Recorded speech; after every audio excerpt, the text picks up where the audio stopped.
السلام علیکم ورحمۃ اللہ وبرکاتہ۔ نحمده ونصلي على رسوله الكريم، اما بعد فاعوذ باللہ من الشیطان الرجیم، بسم اللہ الرحمن الرحیم۔ والذین اوتوا العلم درجات، صدق اللہ العظیم وصدق رسوله النبی الکریم، ونحن على ذلك لمن الشاہدین والشاکرین، والحمد للہ رب العالمین۔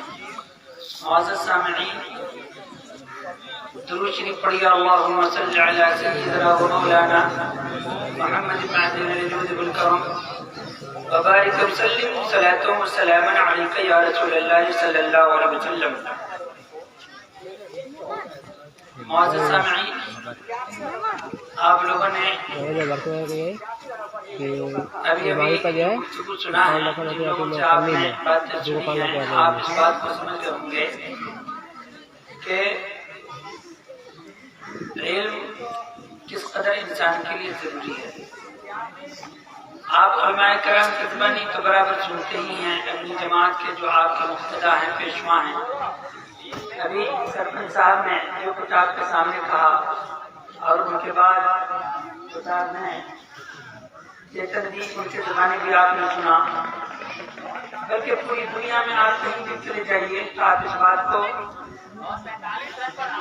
سنیں گے ہی کہ جینے کے لیے اور اچھی زندگی کے لیے آپ کو پڑھنا لکھنا بہت ضروری ہے۔ اور جو خاندان، جو محلہ، جو ملک پڑھا لکھا ہے، آج دنیا میں سب سے زیادہ کامیاب ہوئی ہے۔ میرے بارے میں آپ مفتی صاحب قبلہ کی زبانی ہمیشہ سنتے آئے ہیں۔ دعا کریں کہ اللہ تبارک و تعالیٰ میری اس محنت کو اپنی بارگاہ میں قبول فرمائیں۔ یہاں علماء کرام کی جماعت موجود ہے، ادھر مفتی کلام کار ہیں، اور ادھر لوگ یہ سب پڑھنے پڑھانے سے جڑے ہوئے ہیں، بلکہ اپنا پورا علاقہ، پورا دیار، مدرسے کی کمی نہیں، اسکول کی کمی نہیں، استادوں کی بھی کمی نہیں ہے۔ کوئی ضروری نہیں ہے کہ ہر بچہ بہت قابل ہوتا ہے، لیکن استاد کے لیے ضروری ہے کہ ان بچوں میں جو بچہ کامیابی کی طرف پڑھنے والا ہے اس کو بھانپے۔ یا اللہ کا خاص فضل میرے اوپر ہے کہ میں جب سے پڑھانے کی دنیا میں قدم رکھا، میں ان بچوں میں یہ خوبی پہچاننے کا ایک کہہ لیجیے کہ ایک اہم طریقہ جانتا ہوں الحمدللہ۔ اس میں سے میں جب آپ کے علاقے میں شروع میں آیا تو یہاں کی خستہ حالی، خاص کر تعلیم کے معاملے کو لے کر سرپنچ صاحب، یہاں کے لوگ اتنے پچھڑے ہوئے تھے کہ سمجھ میں نہیں آتا تھا کہ کدھر سے شروع کیا جائے کہ یہ تعلیم کے میدان میں ترقی کریں گے۔ لیکن الحمدللہ مفتی صاحب قبلہ کے والد وغیرہ بھی جب بچہ کو لے کر پہنچے تو بچہ اپنی قابلیت سے خود یہ ثابت کر رہا تھا کہ اللہ تعالیٰ نے ان کے اندر وہ خوبی رکھا ہے کہ اس کی تھوڑی سی تربیت کی ضرورت ہے، راہ دکھانے کی ضرورت ہے۔ تو یہ دور طالب علمی ہی کے زمانے سے ان کی ہر سوچ یہ بتا رہی تھی کہ اگر ان کی تربیت ڈھنگ سے کر دی جائے تو انشاءاللہ یہ اپنے محلے کے لیے بھی، اپنے خاندان کے لیے بھی، اور اپنے علاقے کے لیے، بلکہ اپنے ملک کے لیے ایک انمول ہیرا بن کر چمکیں گے انشاءاللہ۔ اور آج وہ دن آیا کہ آج آپ دیکھ ہی رہے ہیں، ابھی سرپنچ صاحب نے بہت اچھی بات کہی کہ ہر پڑھا لکھا آدمی چاہتا ہے کہ بھئی ہم باہر جا کر زیادہ سے زیادہ پیسہ کمائیں، یا ہمارے تعلیم کی جہاں زیادہ قدر ہو، جہاں زیادہ قیمت ملے، لوگ ہمارا زیادہ بولی لگائے، جہاں زیادہ دام میرا آئے، وہاں کی دنیا میں وہ جانا پسند کرتے ہیں، اور اس دنیا کو آباد کرنا یا اس دنیا سے وہ پیسے حاصل کرنا، یہی اپنا مقصد حیات بناتے ہیں۔ لیکن نہیں، تعلیم کا ایک مقصد ہے جو مفتی صاحب وہ ارشاد پہچانتے ہی ہوں گے، جو علی گڑھ میں ابھی ہے، تو وہ بھی پڑھنے کی وجہ سے کسی طرح سے کہہ لیجیے پیچھے ہٹا تھا۔ میں نے اس کی حوصلہ افزائی کی۔ جب وہ پہلی مرتبہ علی گڑھ سے آیا، ہم نے کہا کہ تو کمانا چاہتا تیرے کمانے سے کیا ہونے والا ہے، لیکن اب امید ہے کہ تو زیادہ کمائے گا۔ تو وہ بچہ جو جواب دیا وہ میرے دل کی ڈائری پہ ابھی تک لکھا ہے۔ وہ پہلا جواب یہ دیتا ہے کہ نہیں حضرت، پڑھنے کا مقصد، تعلیم کا مقصد پیسہ کمانا نہیں ہوتا ہے۔ میں نے پوچھا کہ بھئی تو کیا مقصد ہوتا ہے؟ تو جواب کتنا پیارا دیتا ہے، وہ کہتا ہے کہ حضرت تعلیم کا مقصد تو یہ ہے کہ اپنے ارد گرد کے ماحول کو اچھا بنایا جائے۔ سبحان اللہ، کتنا پیارا جواب اس نے دیا کہ اپنے ارد گرد کے ماحول میں اگر اندھیرا ہے تو اس میں روشنی پھیلائی جائے۔ اگر لوگ ان پڑھ ہیں، پڑھے لکھے نہیں ہیں، تعلیم زیادہ نیچے گرا ہوا ہے، کوئی شکشک اس میں شکشا نہیں دے رہا ہے، تو ہماری کوشش سے لوگ اندھیرے سے نکل کر اجالے میں آ جائے، اگر نہ سمجھیں تو سمجھدار بن جائیں، اگر وہ پڑھے لکھے نہیں ہیں تو پڑھے لکھے بن جائیں۔ میرے کہنے کا مطلب و مقصد یہ ہے کہ الحمدللہ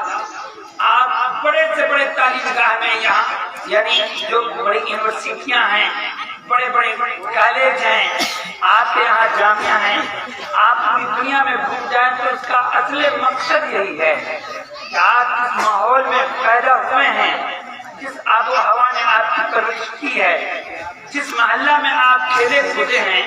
جس محلے کی دعائیں لے کر کے آپ کامیاب ہوئے ہیں، تو آپ کا سب سے پہلا فرض یہ بنتا ہے کہ آپ اس کے لیے بھلائی سوچیے، آپ اس کے لیے کیجیے۔ پورا علاقہ اس بات کی گواہی دیتا ہے کہ جب مفتی فیروز سلم نور العلوم کما سے آگے بڑھے، تبھی سے ان کی یہ سوچ، بلکہ یہ کہہ لیجیے کہ یہ جب نور العلوم کما سے آتے تھے، ہمارے یہاں جب ربیع النور شریف کا جلوس نکلتا تھا تو ان بچوں کے یہ اجر کارواں ہوا کرتے تھے، ان کے سرپرست ہوا کرتے تھے، پورے علاقے میں بچوں کے ساتھ جلوس میں یہ سرپرستی کر کے پھر جب گھر آتے تھے، یہاں آتے تھے، تو ان کی کوشش ہوتی تھی کہ بھئی ہمارے سماج میں بھی یہ بات آئے، یہ تبدیلی آئے۔ پھر آپ جانتے ہیں کہ جب یہ اشرفیہ پہنچے تبھی سے انہوں نے تنظیم قائم کیا، اور اس تنظیم کے ذریعے غریب بچوں کی شادی بیاہ کروانا،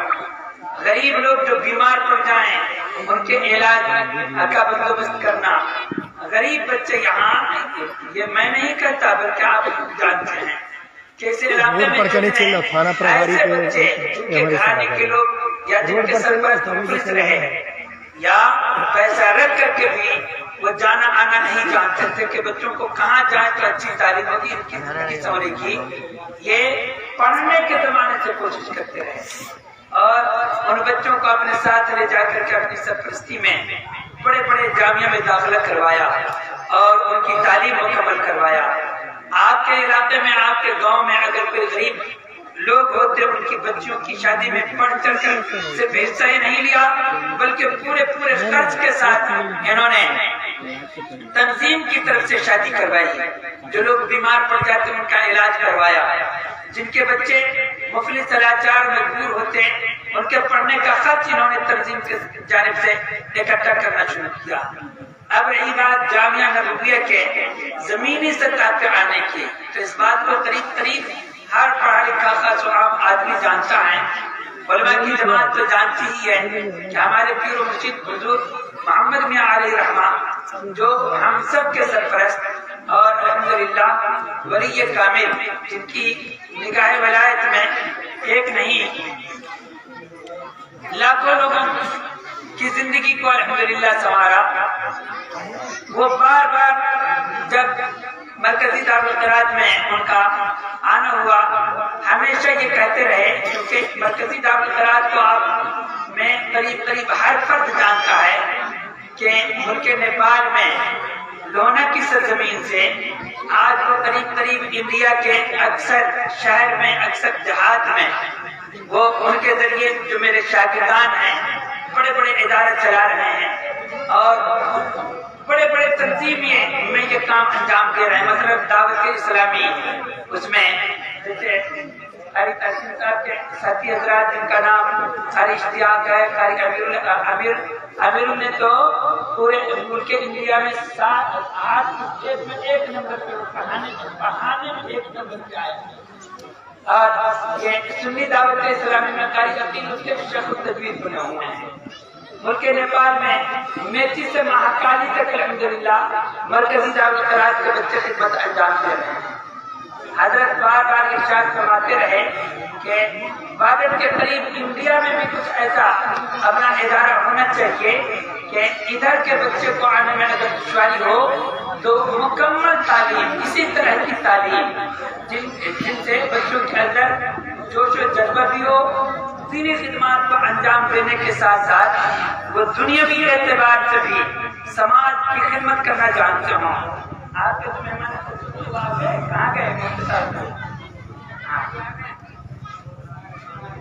ہاں، جب آ جائیں گے آپ خود کو اشارہ کر دیں گے، پھر اگلا پروگرام۔ اب چونکہ جو آج کے مہمان خصوصی لوگ ہیں ان کا انتظار ہے، وہ لوگ ان میں سے کچھ آگے کچھ آنے والے ہیں۔ آپ کے علاقے کے جو مکھیا جی ہیں وہ بھی آگے، ان کی زبانی بھی آپ کی سماعت کرنی ہے۔ آپ اس بات کو توجہ سے سماعت کر لیں، میری آخری بات یہ حضور محمد میاں علیہ رحمہ کا حکم ہوا اب کیونکہ بھائی انڈیا میں ایسی کون سا علاقہ، کون سی زمین ڈھونڈی جائے جہاں اس طرح کا ادارہ قائم کیا جائے۔ مفتی صاحب جب پڑھ کر آئے انہوں نے خود اپنا یہ ارادہ ظاہر کیا کہ حضرت میں چاہتا ہوں کہ آپ تنظیم کے ساتھ ساتھ میں مدرسہ قائم کر کے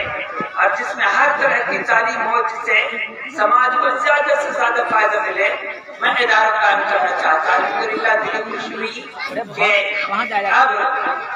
وہ دن آ گیا ہے کہ جس ادارے کی ضرورت ہمارے پیر و مرشد نے سوچا تھا، الحمدللہ وہ زمین بھی مل رہی ہے، افراد بھی مل رہے ہیں۔ مفتی صاحب نے جب ارادہ ظاہر کیا، آپ کا پورا علاقہ، بلکہ میں یہ کہوں گا کہ راپور کا ہر فرد قابل مبارکباد ہے، اس میں کوئی شک نہیں ہے کہ ہر چھوٹا بڑا مرد عورت بچے بوڑھے اور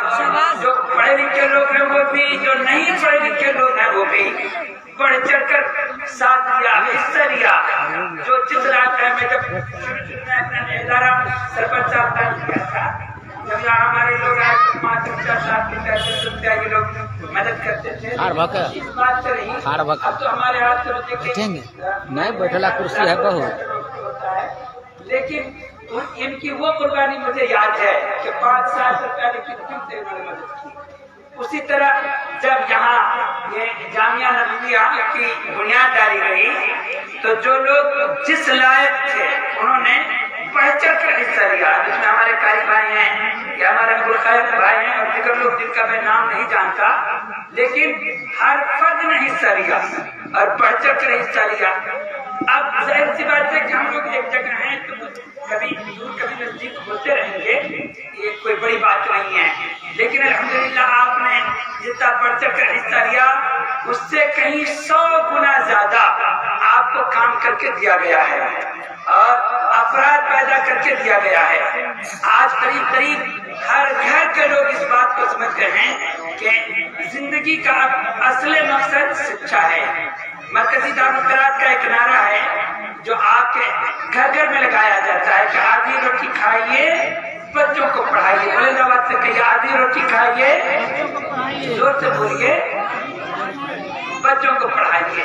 الحمدللہ اس نعرے کے ساتھ آپ سب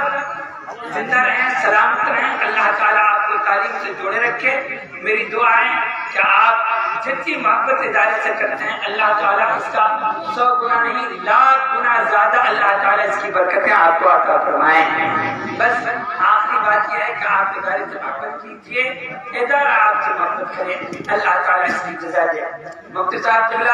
کے جو اور مہمان ہیں وہ آ چکے ہیں، ان کے زمانے سے آپ کچھ باتیں سماعت کریں۔